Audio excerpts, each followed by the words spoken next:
Iniciando mais um encontro Meditando de Paz, nós vamos continuar com mais alguns capítulos desse livro. Agora já está na segunda parte e eu queria destacar que eu estou pegando alguns aspectos, né, alguns recortes do livro para partilhar com vocês, né, os ensinamentos de Buda. Na meditação anterior, nós já tínhamos colocado alguns pontos e agora vamos prosseguir. Espero que vocês estejam gostando, aproveitando esse material, apesar de não, em princípio não haver muita coisa inédita para aqueles que já conhecem a, a visão budista e os ensinamentos de uma maneira geral, mas é sempre um reforço, é sempre um modo da gente estar ampliando e revisando os nossos aprendizados, né? Os nossos conhecimentos vão também tornando mais amplos e isso nos ajuda a estar melhor no mundo. Bom, como se trata da meditação, esse encontro nós iniciamos, como sempre, buscando uma posição confortável, adequada, um ambiente que nos permita uma relação de acolhimento, de presença, de percepção de nós mesmos, de nosso corpo e nossa mente. Então você pode sentar numa posição confortável. Busque se colocar de modo que seu corpo esteja atento, sua coluna reta, e você vai iniciando com a consciência do corpo, da respiração e do momento presente, aqui e agora. Então você inspira, expira, faz uma pequena pausa e observa seu corpo.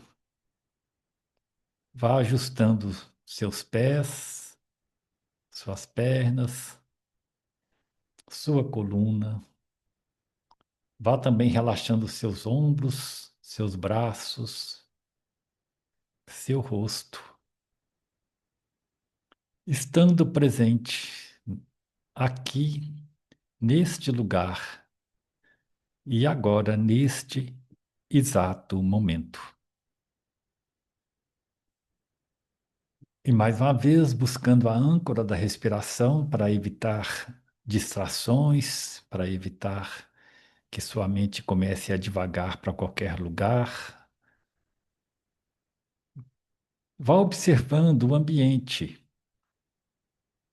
o horário do seu dia, desse horário que você já está colocado neste exato lugar, os objetos, as coisas.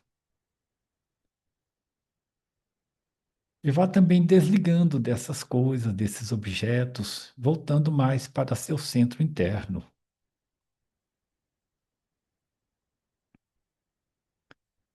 E mais uma vez, inspirando, expirando, sem pressa, sem nenhum lugar para chegar, simplesmente estando aqui, presente. Observe seus pensamentos e deixe que esses pensamentos possam ir dissipando, evaporando, como se fosse uma neblina que vá perdendo sua intensidade quando a luz do sol vem chegando. Então lá estão seus pensamentos, algum sentimento, alguma recordação, alguma preocupação, mas deixe que tudo isso vá passando e volte para o seu estado de presença, para o seu silêncio, para a mente pura, que é o aspecto que nós vamos encontrar aqui hoje, nessa leitura, da leitura desse texto, dos ensinamentos de Buda. Encontre seu silêncio, encontre-se aqui, presente, com gratidão, com uma alegria serena.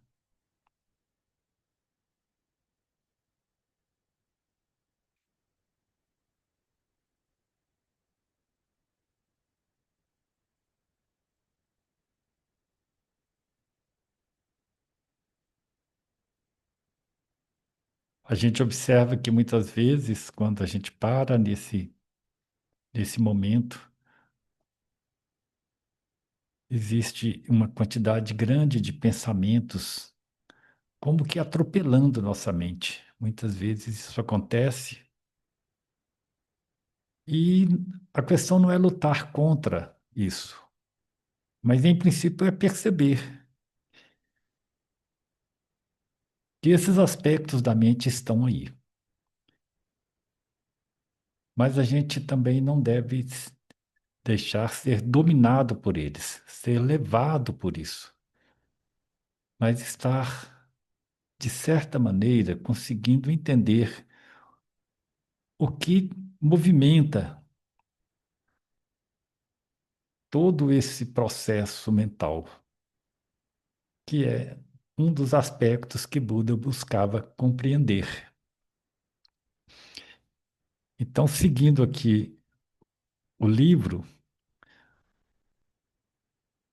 ele traz aqui a trilha da iluminação. E Buda defendeu muito que a gente seguisse o caminho do meio.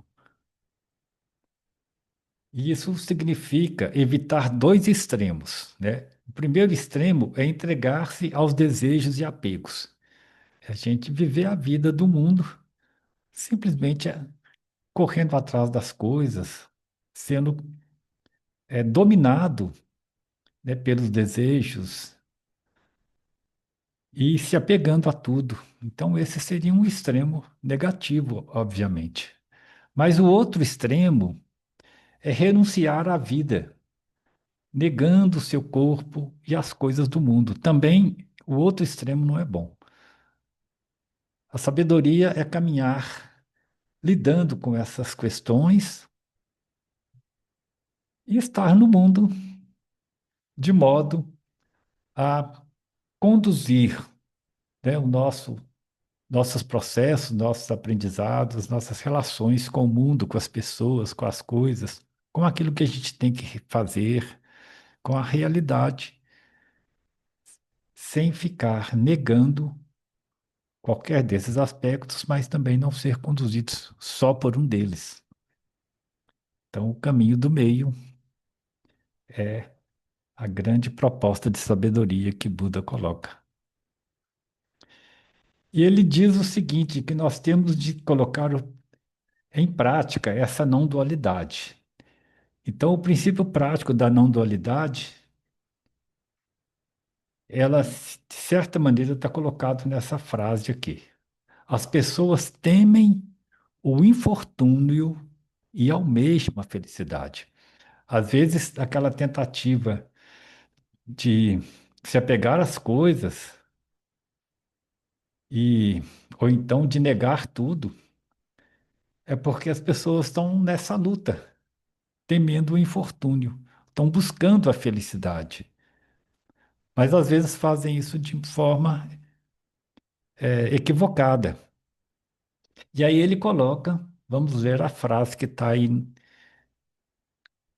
Porém, se avaliarmos cuidadosamente, verificaremos que o infortúnio muitas vezes torna-se felicidade e que a aventura muitas vezes torna-se infelicidade.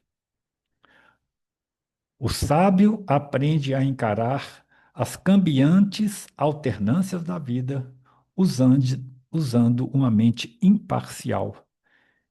Ele não se exalta com o sucesso e nem se deprime com o fracasso. Então, não é que não existam essas questões, né?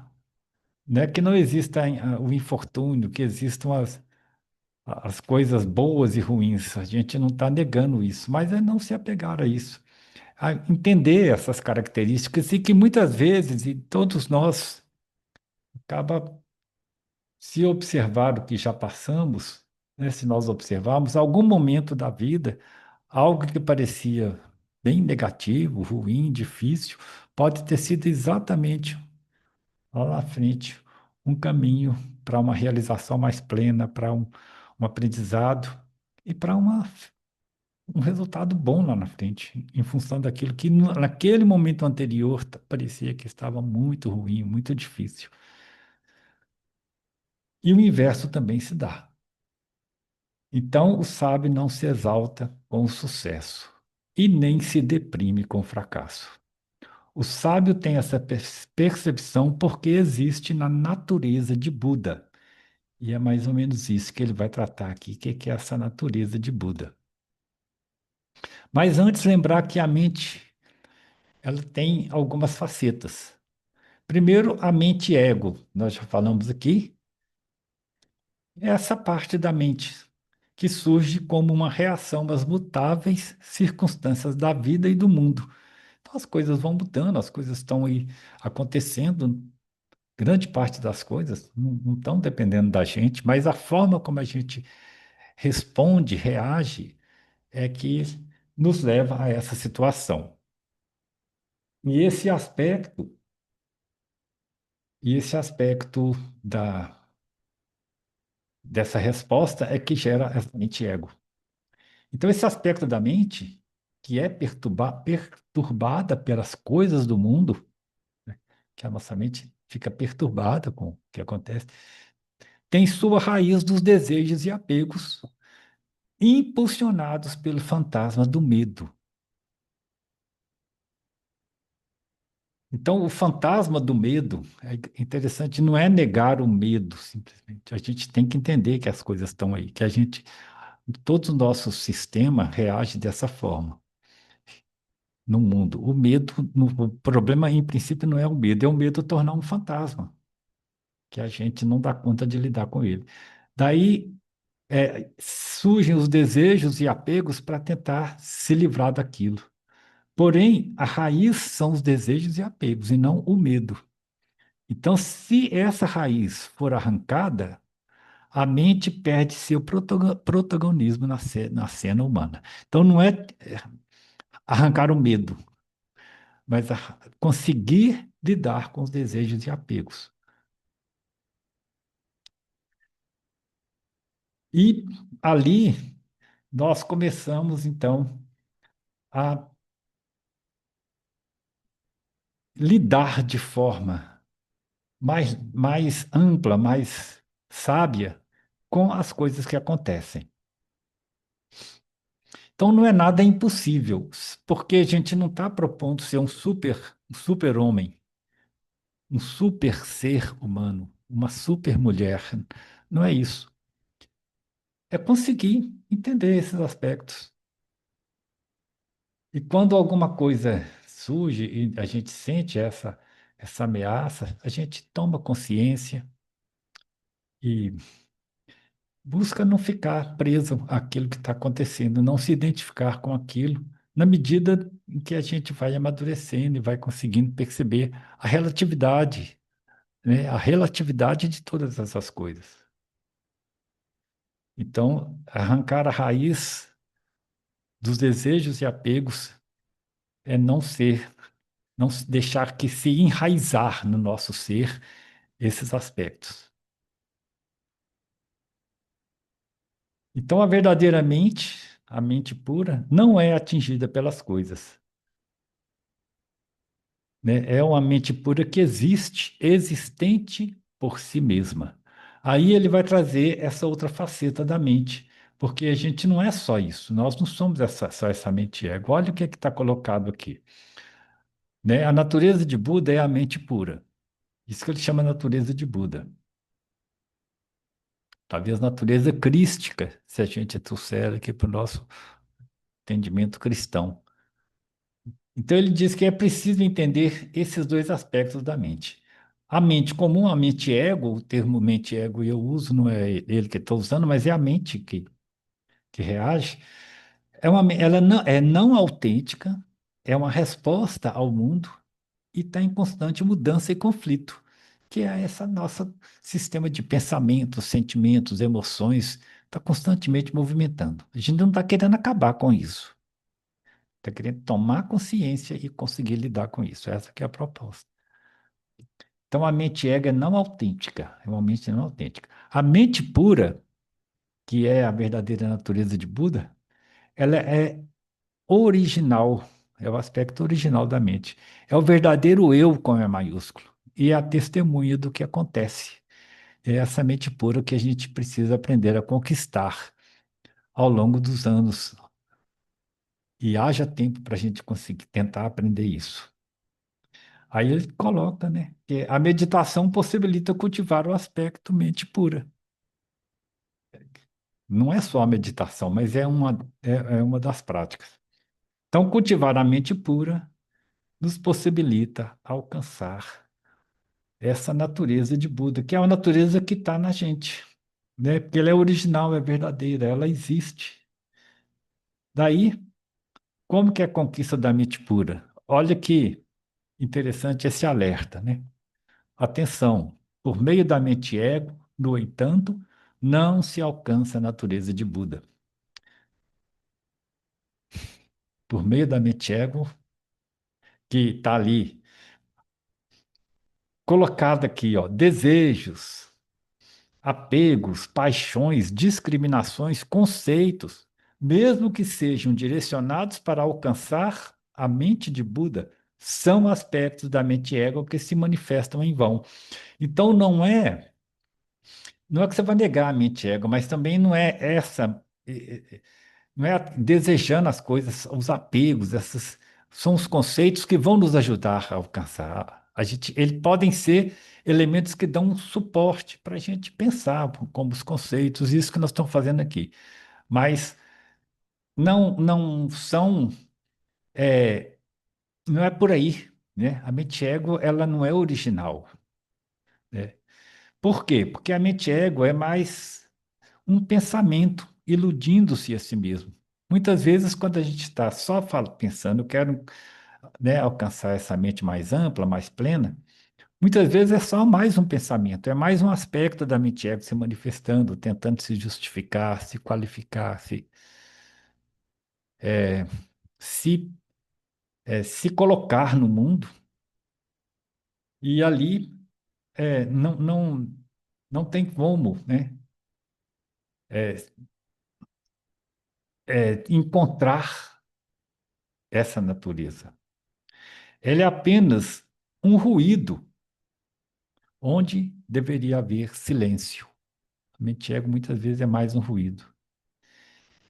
E aqui é mais interessante ainda, é colocar mais objetos num espaço onde deveria ser um vazio. Então não é por meio da mente ego, apesar de que ela pode ser uma referência para a gente estar fazendo isso que nós estamos fazendo aqui, mas ela sozinha ela não vai dar conta.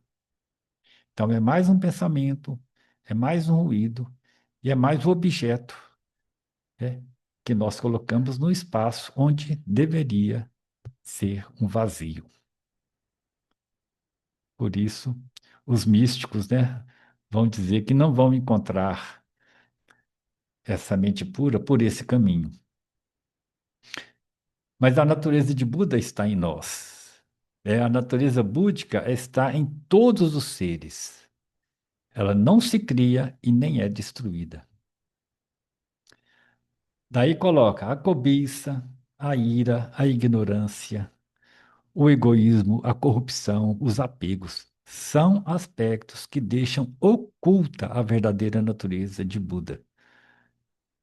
Então, o tempo todo tentando fazer com que nós tomemos consciência desses aspectos, né? Que eles ali estão eclipsando, né? Deixando escondido essa natureza.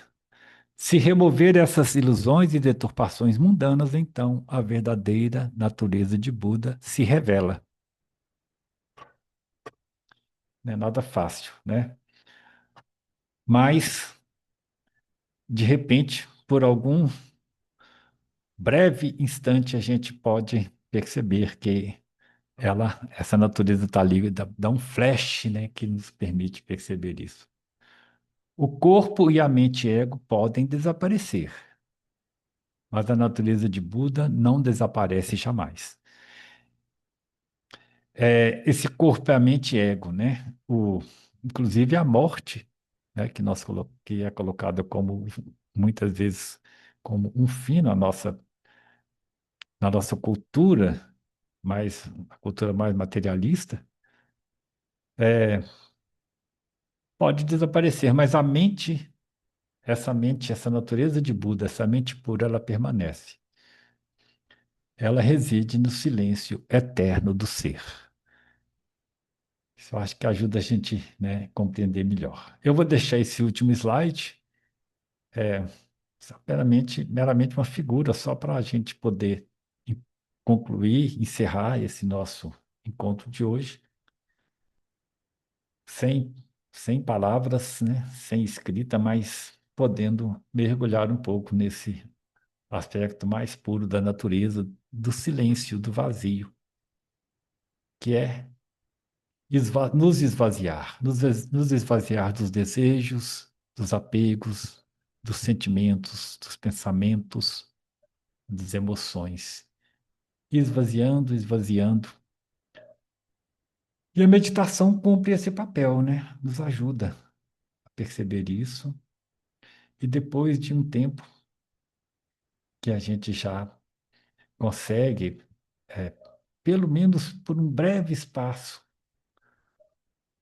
por um breve instante, perceber esse vazio, a gente percebe que ali existe algo mais profundo, que é essa natureza de Buda em nós. Então, buscando o silêncio, buscando encontrar esse potencial que existe em cada um de nós,